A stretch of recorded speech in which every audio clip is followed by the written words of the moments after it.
Hi everyone, good morning. Welcome to the 119th Learn with Lorna, where we'll be looking at the subject of place names.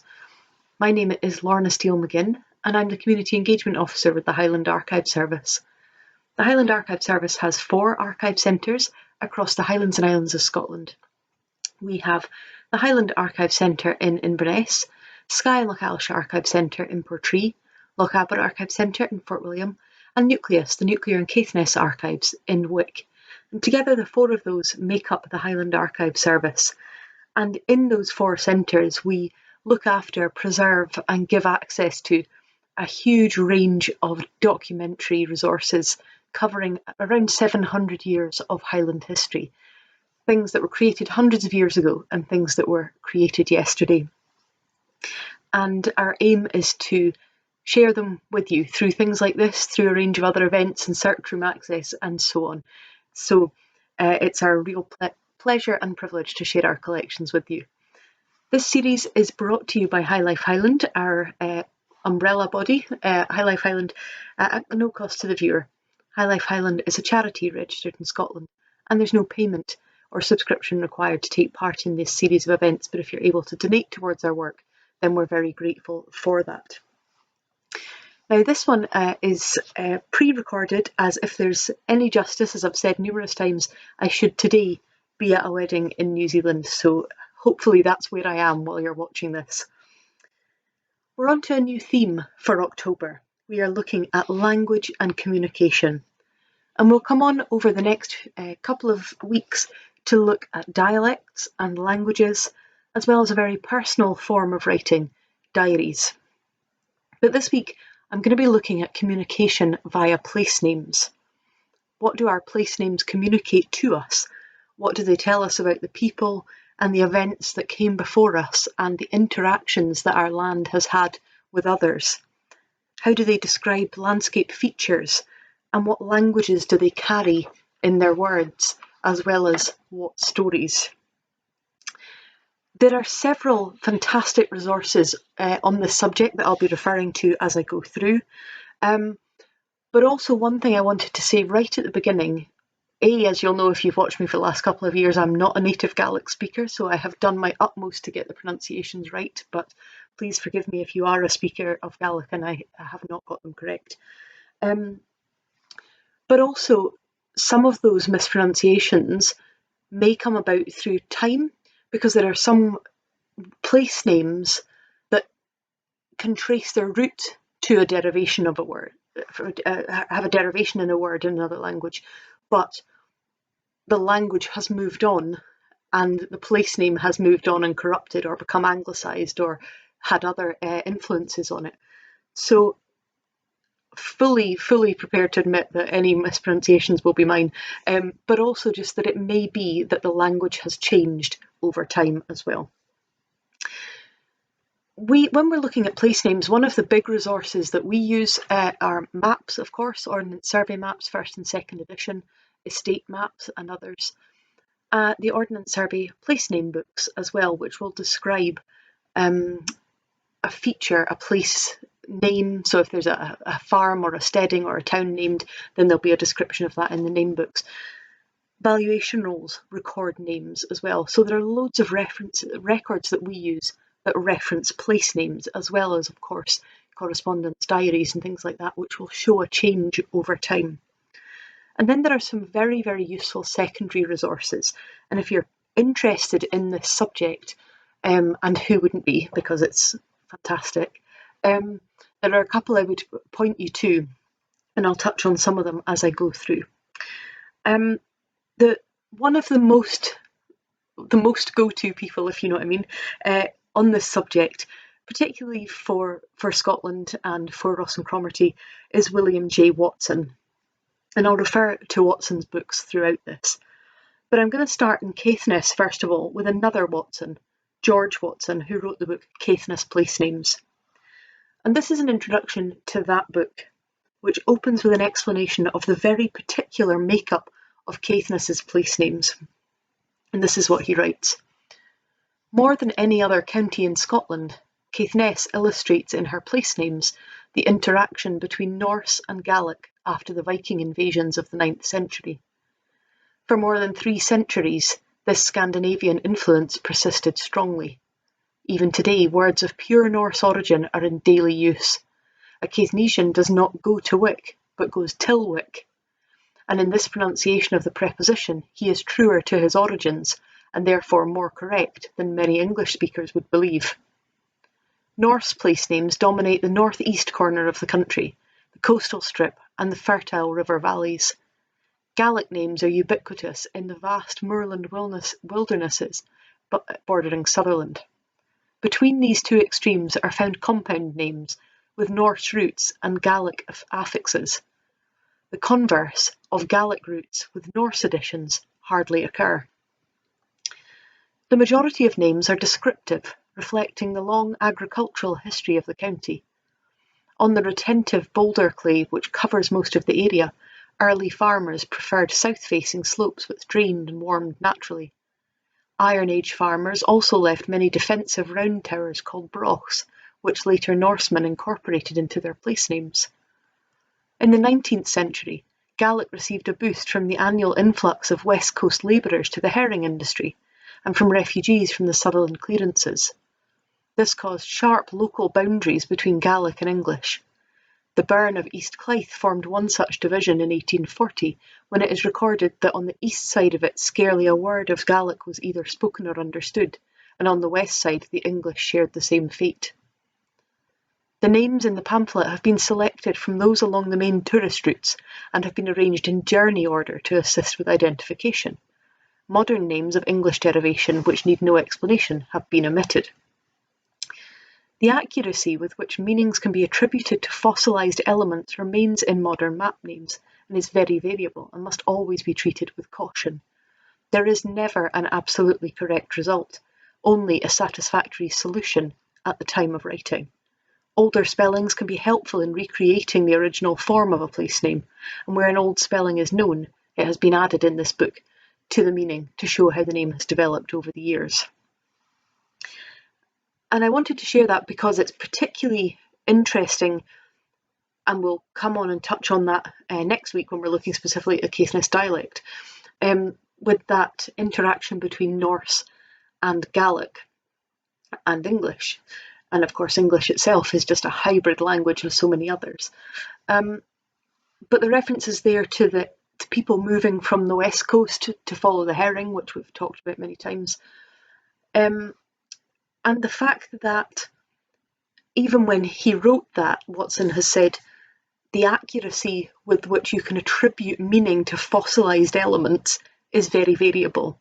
And that's what I was trying to express, not that well, when I opened, that place names are subjective and they have been treated to whatever is the current academic study at the time. So if I say something in the course of this and you go, well, that sounds like it doesn't make sense at all, it maybe made sense at the time the research was done, and there may have been something discovered since. This particular book of Watson's goes on to give examples of that interaction between Gaelic and Norse. So for instance, Wick is from the Vic in Norse, a bay or a creek. Old Wick. Now, in this case, the old is probably from Alt, for Gaelic for a hill stream, and then the Wick from Norse. Skertsa is Skier, a rock in Norse, and Ari from a shieling or bothy or pasture in Gaelic. Thurso is from the Norse for Thor, a place on Thor's river. So we carry all of those things. You know, you could look at a map and go, I know there's been Gaelic influence here, I know there's been English influence here, and I know there's been Norse influence here. So our place names communicate so much to us about the story of a place. Incidentally, talking about Thor's river there for Thurso, within Thurso there's a place called the Dammies, and that was land that was given to the town by Sir Ptolemach Sinclair, but was low-lying and was prone to flooding. And so as a result, the river bank had to be built up by stone chips to raise it. And this damming process was remembered in the place name the Dammies. So we can see, even in recent history, how we give names to things because of associations and memories. Now, Of course, most of the UK, or a huge amount of the UK, has that Norse connection. And in the Highlands and Islands, we also have Pictish influence, Scots influence, English, other languages. But of course, the language which has most shaped the place names in the Highlands and Islands is, of course, Gaelic. This is an extract from the first statistical account of Kilmallie, which is in Inverness-shire in Lochaber. It's written in 1793, and it refers not only to the Gaelic language in general, but also specifically to the role that it has played in place names. Language. The Gaelic is the mother tongue of the natives, and it is thought that in this and in some neighbouring parishes it is spoken with the greatest purity. Although the Gaelic be the original language, there are very few people, especially of the younger class, who do not understand and speak English. It is remarkable, yet not the less true, that the illiterate Highlander who is a stranger to every other language but the Gaelic speaks it more fluently, more elegantly, and more purely than the scholar does. And it goes on to say, the name of almost every place in Caledonia is derived from the Gaelic, so that it is unnecessary to enumerate many instances. Although he then goes on to do so. Corpach, a place close to the shore on the angle of Lochiel, is a compound, signifying the field of corpses. It is well known that men of note were anciently interred in Iona. Such as were brought from the north of this parish were kept in state at Corpach for the night, or perhaps longer. Hence the origin of the name. And it goes on to say, describe another place name, and in that original record it's blurred out and I can't read it. So if you want to have a go, please do. It starts with an O, but it's not Onich. But it says something. Is another place on the shores of Loch Leven where the dead, brought from Perthshire, were embarked for the consecrated ground of Iona, and it means a groan or a deep conflicting sigh of lamentation. Lochaber, or Loch na Capar, signifies the lake of horns. Indeed, it deserves not the name of a lake, being a small pool. The tradition is that the deer in the rutting season fought around and about this lake and left their horns. Hence, the whole country here has received its name. And I think those are all very evocative, that idea of the sighs of lamentation, the place of the corpses, the sound of the rut. They all conjure up images of events in the long past, although of course the rut, for anyone who lives in and around Deer will know, still absolutely goes on. But they conjure up stories to us of the great men lying in state before being taken to Iona. Another one that I particularly liked when I came across it was Cragan na Mihorlich, which is the little rock of bad counsel. And apparently there were two men fighting at this place, and one wanted to stop, but the other wouldn't stop the fight, and as a result, they were both killed. But I just love that, the little rock of bad counsel.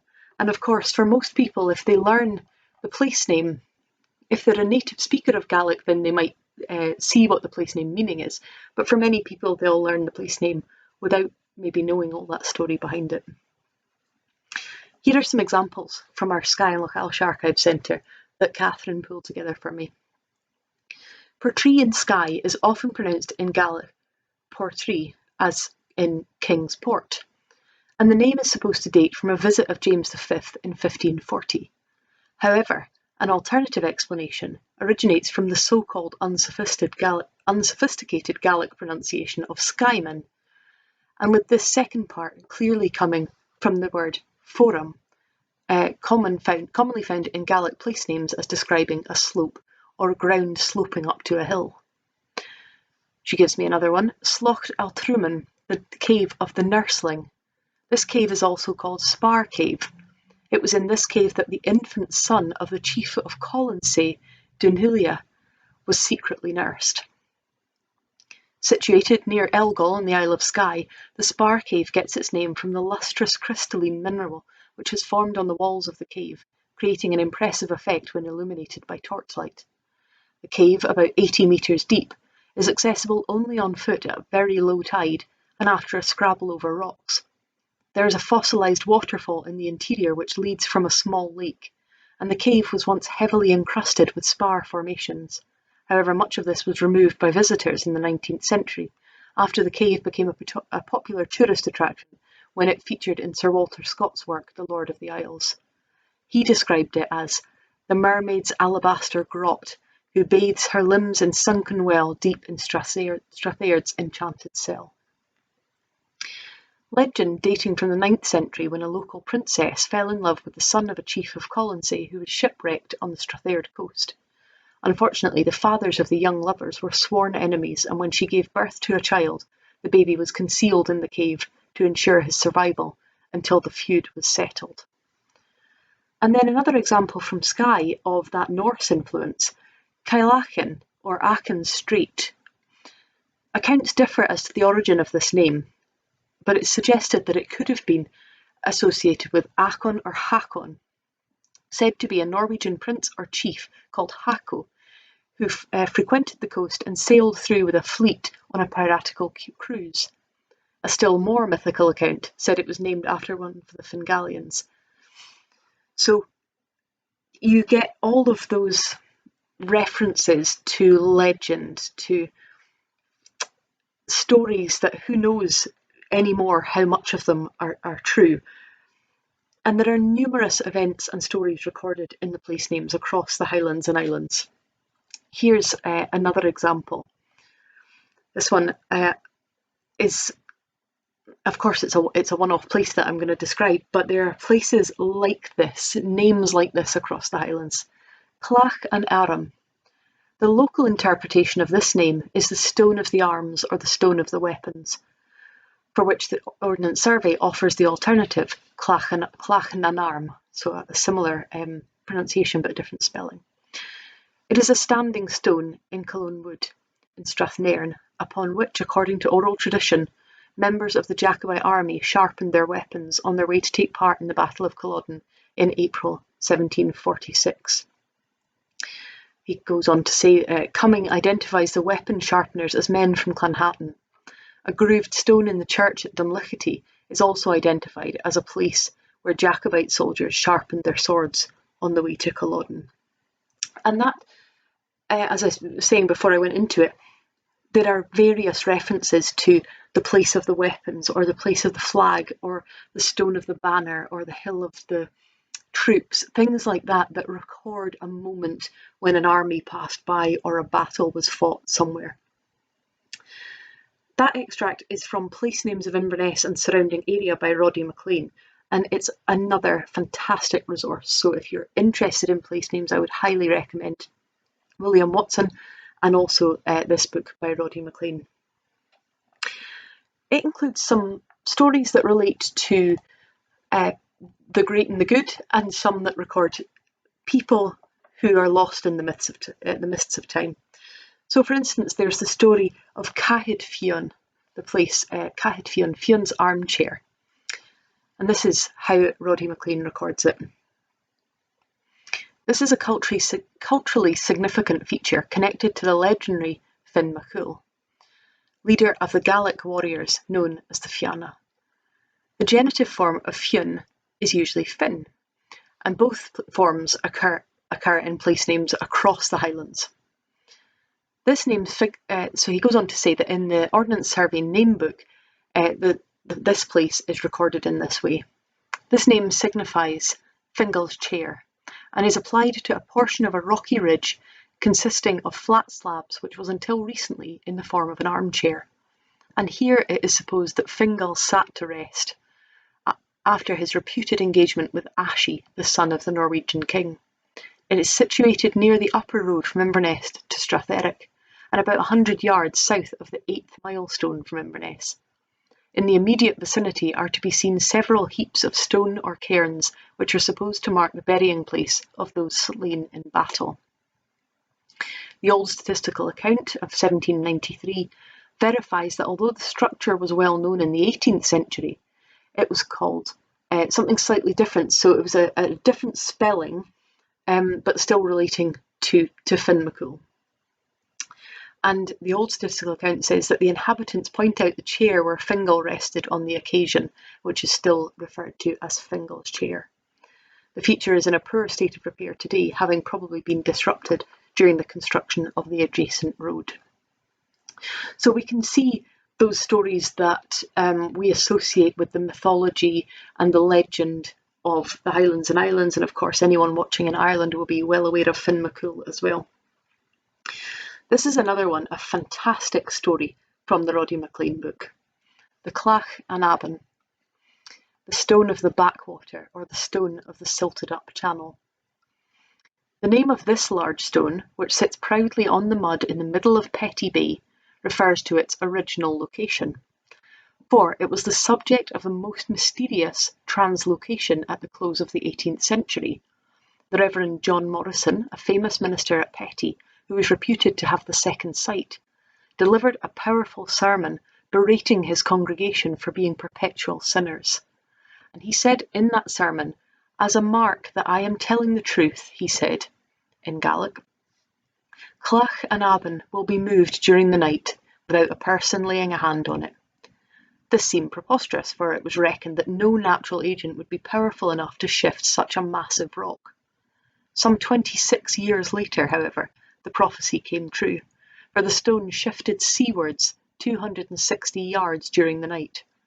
The only rational explanation for the occurrence was that during the extremely cold winter weather, the sea had frozen around the stone, and the filling tide had lifted it off the ground, stuck to a sheet of ice, and leading it to be deposited further out. No doubt the people marvelled at the occurrence.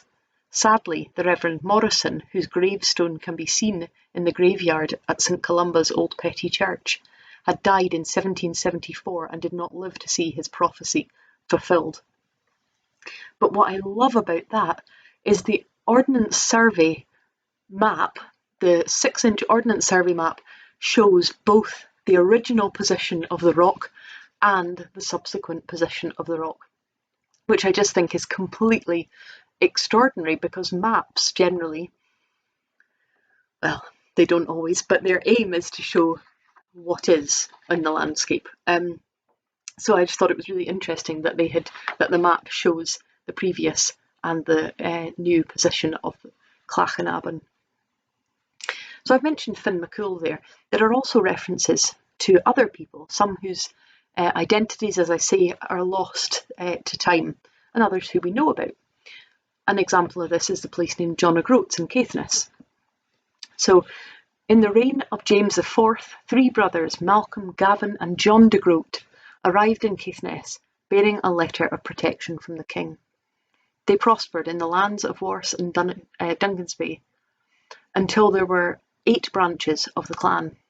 At one of their annual meetings to celebrate their arrival in the county, a dispute over presidency arose. To avoid a family schism, John O'Groat, the proprietor of the Orkney Ferry, designed and built an 8-sided house with a door on each side. Inside was an octagonal table. This sensible arrangement allowed each sect to enter and sit at the head of the table without giving offence to the others. The flagpole marks the site of this unique building, and what is said to be the tomb of John O'Groat is built onto the south gable of Canisby Church. So John O'Groats is a place name we mention all the time. Obviously those who are watching in Caithness or the Highlands will maybe know that story. But John O'Groats is a place name known all over the world because of things like the Land's End to John O'Groats. And how many people know that story? Another great one is the story of the 3 kings on the Nig coast. And these were named for 3 Danish princes, apparently, who were sailing to avenge their sister, and they were wrecked here, and their graves were marked, according to legend, by the sculptured stones of Hilton, Nig and Cadboll, those very elaborate carved stones. There are various other, as with many of these things, there are various other stories around it as well, and who knows which one is true, if any of them were, but those stories live on in the place names. There are also references to ordinary people in place names too, so either through their name or through their profession. So things like Alt na Minister, the minister's burn, and it's called that because it passes the church.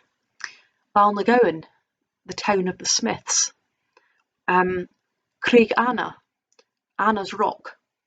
So some of those people, the ministers, just generally the minister, whoever's living in the church. The smiths are all the smiths working there. Craig Anna, Anna's Rock. Sgur nan Cynefran, the peak of the dogmen or the dog kennels. China Caliach, the old woman's house. The Suitors, named after the shoemakers. Ardasir, the headland of the joiners or the headland of the carpenters. Alt and Filer, the fiddler's burn.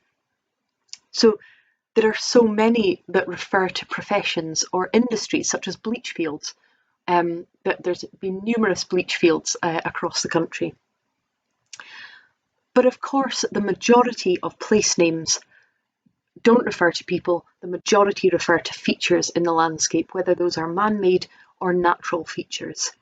And that's why so often we see numerous words appearing time and time and again, but in different combinations according to how they're describing the landscape. So here are some of the most common things you will find in place names in the Highlands. Bala, so as in Ambala, the village. So Bala roughly translates as township or settlement or farm. And so you'll have things like Balnacail, the farm of the wood. Balrobert, Robert's farm. Balnafoich, farm of the green meadow. Balone, the field of the wet meadow. So lots of things starting with Bal. Craig, or Cragan, if it's a small, so a rock or a small rock. Ballina-Crag, farm of the rock. Craigdhu, the black rock. Craigdarach, the oak rock. Another example is Tai and Chin. There's various versions of this around house. So Chinacaliach, the old woman's house. Chinaluig, the house of the nook. Tynacoil is a common name of a house.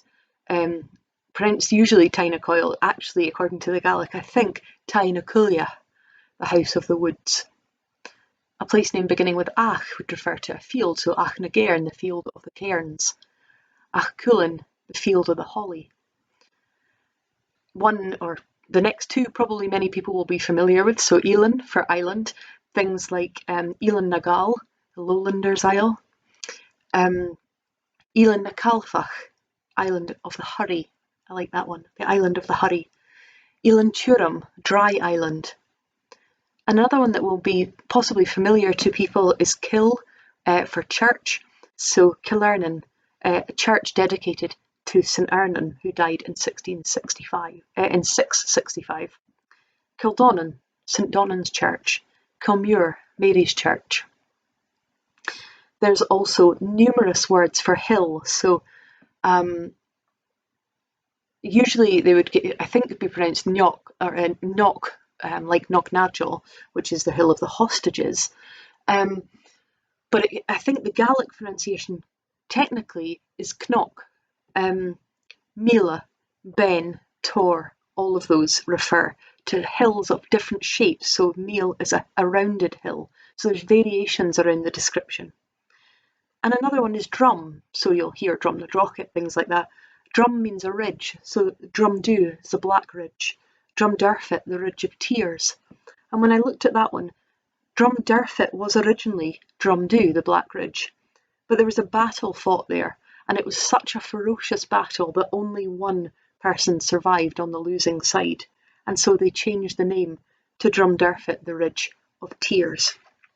And that seems to have been some point pre-1450s. So if those are the things that kind of make up those main geographical features around river and hill and ridges and houses and townships, then there are of course descriptors or qualifiers added to that as well, adjectives. So we get words for sizes like meikle, which is not from the Gaelic, I don't think, but means big. So then quite often you'll have meikle something and little something. In Gaelic you'll have more or vor, and beg, so big and little. Things with an an ended on the end, so like Craig to Cragan, or Loch to Lochen, to make it a diminutive, a smaller version. Ard or aired for something that's high. So there's colours, there's sizes, but there's also colours. And one of the things I love about Gaelic, and as I was looking into this, is that the colour descriptors are much vaguer, which makes complete sense. If you think how often we go, well, it's a sort of dark yellow, a mustard yellow, or a pillar box red, or a bright red, or a burgundy red, or and it's the same in Gaelic, except there are all different words. So, for instance, gorum is green, but it's a bluey green, so it's more blue, but a bluey green. Glass, which is a grey green, so that sort of sea colour you get of a dark grey green colour. Uania, which is green. Du for black. Rua for red, but that red colour, it's not quite red, it's red and brown and gingery kind of colour, a russety sort of colour. Buya for yellow, I think can be pronounced buya or vuya, or I think buya or vuya. Ban for fair, and fian for light or bright. So you'll get these in combination with other words. And then, of course, a lot of them have references to creatures in them. So things like Matach Rui, the fox, the red fox, the Fiach, a raven, Matachali, which is a wolf. So a different Matach for fox and wolf, I think, is dog, and then there's a descriptor added on to change that. Iolar, eagle, Kahach, jackdaw. So you'll get the hill of the jackdaws or the stream of the fox, things like that. Daf for stag. I think this is pronounced Dunborafiach, the fort of the big raven, or the fort of the raven's haunt. Daldregan, the field of the dragon in Skye. And as well as creatures that are, of course, references to plants and trees, anything that would enable a person to communicate to somebody else without a map or anything. It's the place, it's the big, sharp, pointy, grey hill with all the brown trees on it, that kind of thing. So you get things like Badralach, the oak clump, Biachan, small birchwood, Altnaskiach, the burn of the head of the hawthorns, Bat a cref, the clump of trees of the wild garlic. Knock Cruisich, I think, Cruisich, the hill of the cranberries.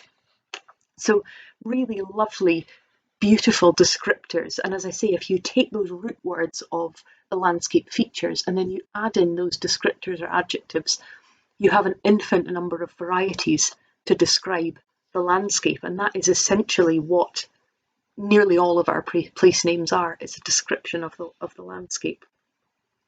As I was putting this together, I thought how sad it must be to live in, I don't know, a place that's basically 6th Street or something like that, because the place names across the UK are so descriptive. There are also measurements that appear in place names, so things such as doch, like dochgarach, dochfur, and that comes from the word davach, which is a land measurement. So dochfur is davach of pasture, dochgarach is davach of rough land. Now, you'll love this. A davach was roughly 4 plough gates in measurement, and a plough gate was 8 ox gangs, and an ox gang was the area that an ox could plough in a year, around about 20 acres. Because of course we're measuring according to things like that. What area can an ox plough in a year is really what mattered to people. And so that becomes known as an ox gang, and anyone familiar with Edinburgh will know there's a place called ox gangs. So we have these references to measurement and land management as well. Here's another example from Caithness. Pennyland, Thursowside. In Norse times, land was divided for tax purposes into marklands, ouncelands and pennylands. The actual area of a pennyland depended on the quality of the ground. So again, completely logical. So how much is it worth according to, well, what can I do with the land? How much value does it have? Sir William Smith, who I spoke about a couple of weeks ago as founder of the Boys Brigade, was born in the farm at Pennyland in 1854. An ounceland. from Scottish Gaelic unga, I think, is a traditional Scottish land measurement, and it was found in the West Highlands and the Hebrides. And in eastern Scotland, other measuring systems were used as well. So there's a description that an ounce land is the equivalent to 20 penny lands, or 1/8 of a markland. And so all of those measurements are based on the rent paid rather than the actual land size. It says an ounce land was also known as a tirunga, I think, or a davach, which is a term of Pictish origin.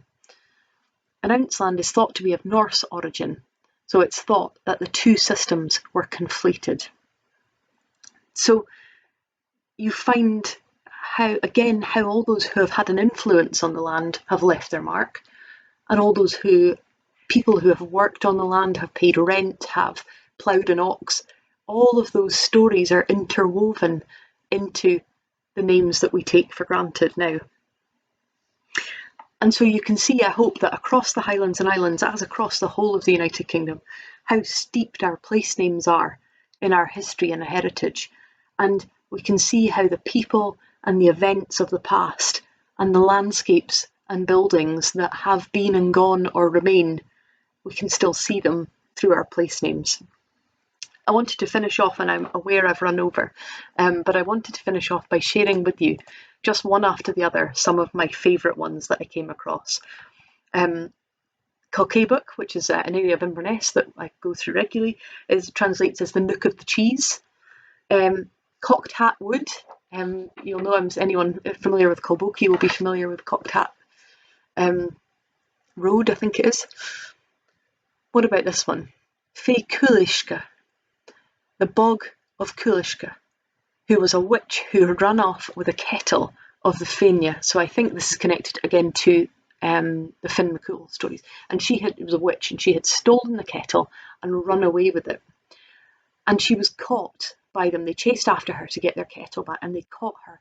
And the kettle spilled over in the rush, in the struggle, and created a bog, a narrow channel of water that was boggy, which is what the Fae means in the place name.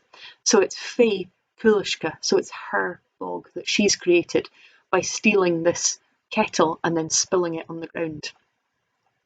Clach na Bratach, the stone of the flag or the banner. I mentioned at the beginning that there are so many references to things of military significance, whether that's banners or weapons or armies or battles. So the stone of the flag or the banner, also called the banner stone. Tradition tells us that the flagpole of the Fianna was inserted into the hole in this flat stone, reminiscent of an unfinished over-heavy millstone. And it goes on to describe where the stone is. It lies on the adjacent to the road at the southwest end of Loch Ashy. During the legendary, but historically unsubstantiated, battle against Ashy, the Scandinavian prince who I've already mentioned.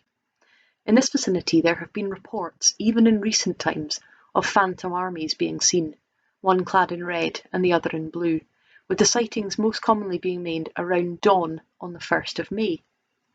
Jessie Smith, who grew up at Inch on the east side of the loch in the early part of the 20th century, claimed to have often seen from near her house during her childhood banks of soldiers in the early morning and late afternoon, ascending to Banachton Moor and out of sight. Her parents would call her to go and see the soldiers. The ghostly figures were at a distance, and she couldn't discern the colours of their uniforms. Although she admits to considering it extraordinary, she gives a very matter-of-fact description of the phenomenon. And I love that. It's recorded in the name, the stone of the banner, the stone of the flag. And was there a battle there? Why are there, not many references to it? How all of that is just conveyed in that place name. And I haven't even gone into the Well of the Seven Heads, or now I'm confusing that with the Dance of the Seven Veils. The Well of the Heads, or the Well of the Phantom Hand. There's all sorts of other ones. But I wanted to finish with this one. Uya, let me get this right. Uai and Duya Bio, I think. The Grave of the Living Man. And this again is from Roddy McLean's fantastic book of place names of Inverness and surrounding area. And he writes, "This is a small cairn, marking the place where a strange and brutal occurrence is said to have taken place around 3 centuries ago. According to tradition, as recorded in the New Statistical Account of 1845, and by Cumming, the Macintoshes of Moy and the McGilvarys of Dunmaglass were in dispute about the location of a boundary between their lands. An elderly man, named by Cumming as Ewan McGilvary, although his given name is unconfirmed elsewhere, was asked to adjudicate on the condition that a false declaration would be punished by being buried alive. He swore, 'By the head under my bonnet,' an oath of great solemnity, that the soil under his feet belonged to McGilvary. However, some of those present must have doubted him, and they pulled off his hat, only to find the head of a dead cockerel there. So he wasn't swearing on his own head under his bonnet. Then they looked at his shoes and found them to contain soil taken from undisputed McGilvary land. So he had told the truth, but not the whole truth. He was sentenced to be buried alive at this spot. The veracity of this story, not surprisingly, has been questioned, particularly as instances of live burial of a human are extremely rare in Gaelic tradition. But it goes on to say the cairn has now been located. It can be located on the west side of the old military road, now redeveloped as a vehicular road for forestry vehicles, and its presence is advertised by wooden posts, so you can still go and see the grave of the living man. But regardless of whether the story is true or not, the fact that this cairn the story still exists within the place name is fantastic. I hope that you have enjoyed hearing about some of the place names. I hope my pronunciation was okay. If not, at least you'll appreciate that I did my best.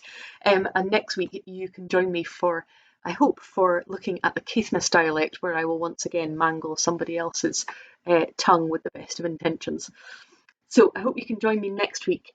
A reminder that this series is brought to you by High Life Highland at no cost to the viewer. That High Life Highland is a charity registered in Scotland, and there's no payment or subscription required to take part in this series of events. If you're able to donate towards our work, then we really appreciate that. Thank you.